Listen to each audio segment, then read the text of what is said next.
हमें क्यों यहाँ टेस्टिंग की तरह यूज़ कर रही है इसको, ठीक है, एज ए टेस्टिंग। लेकिन यहाँ पर आप देखोगे तो यहाँ बुलिश एनगल्फिंग बनी थी, यहाँ बुलिश एनगल्फिंग नहीं है, यहाँ पर इन्वर्स बेच एनगल्फिंग है। तो पैटर्न सेम होना इंपॉर्टेंट होता है, बेशक कुछ भी हो। ओके चलो टॉपिक आगे का मैं कंटिन्यू करता हूँ। तो मैंने आपको इसमें GUGD के बारे में बता दिया था, थोड़ा सा एक अलग जो है ये टॉपिक था, कॉन्सेप्ट से अलग था। तो अगर मैं सप्लाई के बारे में आपको बता रहा हूँ कि अगर सप्लाई डबल हो रही है या फिर डिमांड डबल हो रही है, सप्लाई डबल हो रही है, तो हमें इसके अलावा और कौन से फैक्टर्स देखने पड़ते हैं कि सप्लाई हमें क्यों यहाँ पर आधी देखनी है, डबल नहीं देखनी है। मतलब हमें पता क्या चले कि अभी जो मार्केट गिरने वाली है हमारे किसी भी एक एरिया से, वो आधी ही क्यों गिरेगी। देखो इसके कई सारे रीज़न होते हैं। अगर आपको मार्केट में अपने ही मूव को आधा देखना है ना, तो उसके लिए आपको सबसे बेस्ट तरीका है इन्वर्टेड हेड एंड शोल्डर को समझना पड़ेगा, ठीक है। इन्वर्टेड हेड एंड शोल्डर आपको समझना पड़ेगा। It is one of the best pattern to identify the half supply in the market. कैसे? देखो जैसे मैं आपको हेड एंड शोल्डर के बारे में बताता हूं।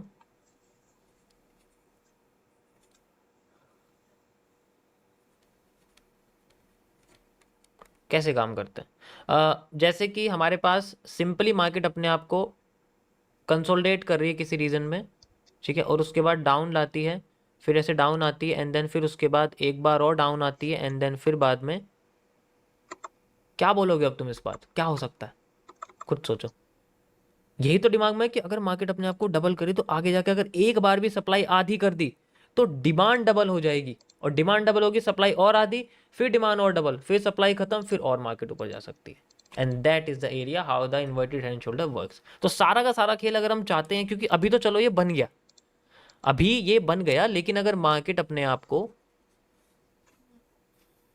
ऐसे कर करके लाती है एंड देन इस जगह पहला मूव, फिर दूसरा मूव इससे बड़ा, एंड देन इसके बाद अगर मार्केट हम प्रिडिक्ट करते हैं just because of its character की मार्केट अपने आप को क्या कर रही है, अपनी सप्लाई और डिमांड दोनों को डबल कर रही है। यहाँ यही तो हो रहा है, वॉल्यूम एक्सपेंशन इसी को कहते हैं। अभी जो मैंने 30 मिनट्स के टाइम फ्रेम पे आपको एनालिसिस करके बताया उसमें यही था कि अभी मार्केट की ओवरऑल डायरेक्शन है down trend, market is moving down trend, वो डाउन में जा रही है। तो अगर वो डाउन में जा रही है तो उसकी डाउन ट्रेंड को कमजोर करना है। डाउन ट्रेंड को कमजोर तभी किया जा सकता है अगर उसके जो सेलिंग है उसके अंदर हल्की सी भी कमजोरी दिख गई। अब कमजोरी कैसे दिखेगी, कमजोरी दिखेगी उसके बढ़ते हुए मूव को आधा होने के टाइम।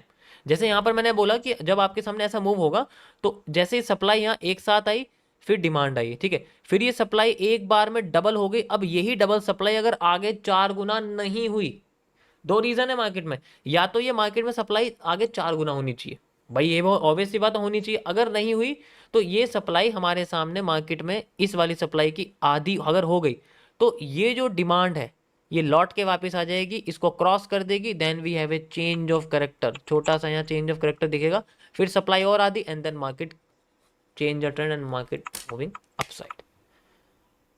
तो इन्वर्टेड हेड एंड शोल्डर को अगर हम अच्छे से फाइंड आउट कर लेंगे, we can easily find how the market creates is half supply.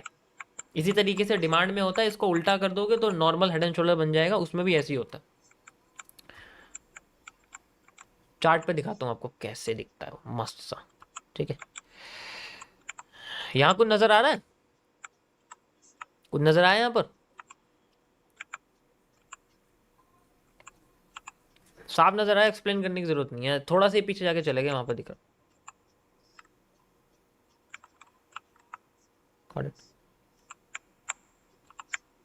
और दिखाता हूँ मैं आपको।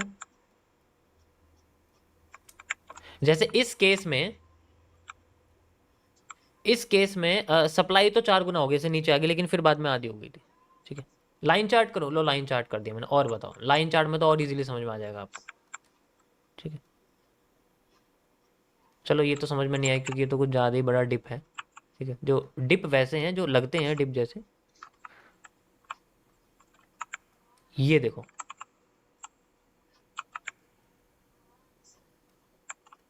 जितनी ये मार्केट गिरी थी उतनी ही मार्केट को इसके बाद गिरना था, लेकिन ये आधी हो गई, ट्रेंड की कमजोरी दिख गई, and then trend makes a curve moving upside. ये हल्की हल्की सी छोटी छोटी सी चीजें हमें ट्रेंड के रिवर्सल के बारे में अब एंट्रीज क्या होती है वो तो रिटेस्टिंग होती है। पैटर्न देखना पड़ेगा बॉटम पे कौन सा बना हुआ है, फिर वही पैटर्न अगर रिपीट करता है that is a retesting area. Market को रिटेस्ट करके रिवर्स करने की कोशिश करेगा, लेकिन इसके लिए पहले हमें सप्लाई को आधा होता हुआ देखना पड़ेगा।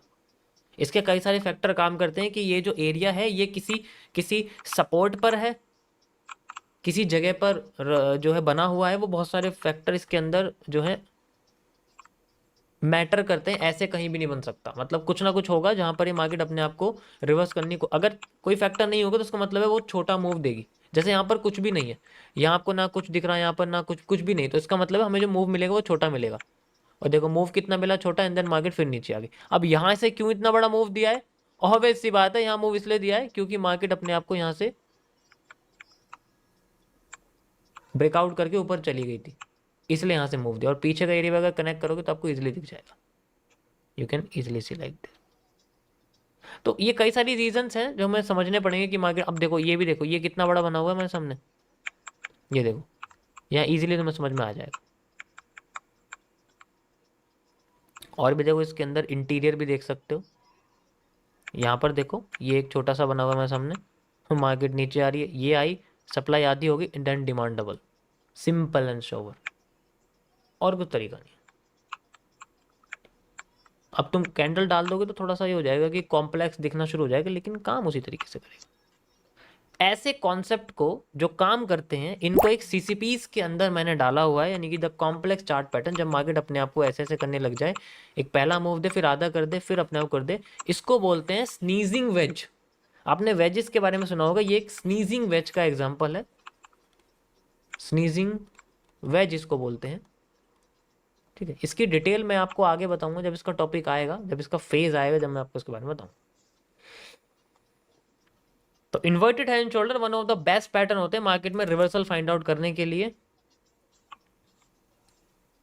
Best and best. Got it, got it.